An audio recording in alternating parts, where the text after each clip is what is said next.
New tonight, a family's pain after a freak accident. Awesome sister, friend, everything. A woman remembered after she was pulled into a boat propeller during a scuba diving trip. I hope I can live up to be half the kindness and one woman she is. Tonight, justice was served for the man blamed for the death. A Fox 35 exclusive, death by boat. Thanks for staying up with us for the late news at 11. I'm Marlisa Goldsmith. And I'm Luann Sorrell. That woman from Melbourne died right in front of her husband. A jury found that boat's owner guilty of manslaughter. Fox 35's Stephanie Buffamonte spoke with the woman's family tonight. So, Stephanie, how are they feeling about this? Yeah, it's been 5 years since Molly Giz Flynn died. Her sister tells me she's grateful the owner and captain of the boat is being held responsible for Molly's horrific death. This was one of the last photos that Molly and her husband took before what was supposed to be a fun day scuba diving turned into the worst nightmare her family could ever imagine. Every time I think about it, it hurts me because that's my baby sister, and I know now she was terrified. Molly Giz Flynn was scuba diving with her husband Sean in March of 2020 in South Florida.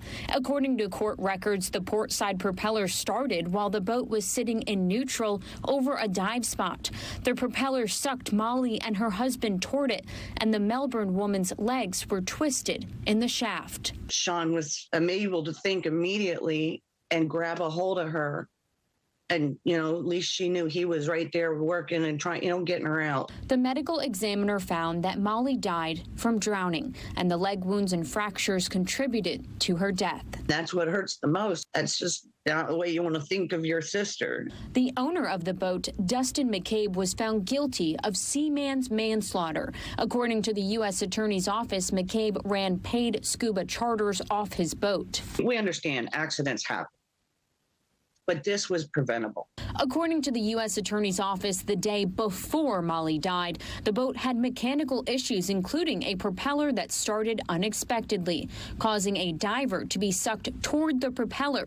But that time, the woman narrowly escaped death. If he would have told them, hey, I had some problems yesterday, she could have made the choice whether she wanted to put her life at risk or not.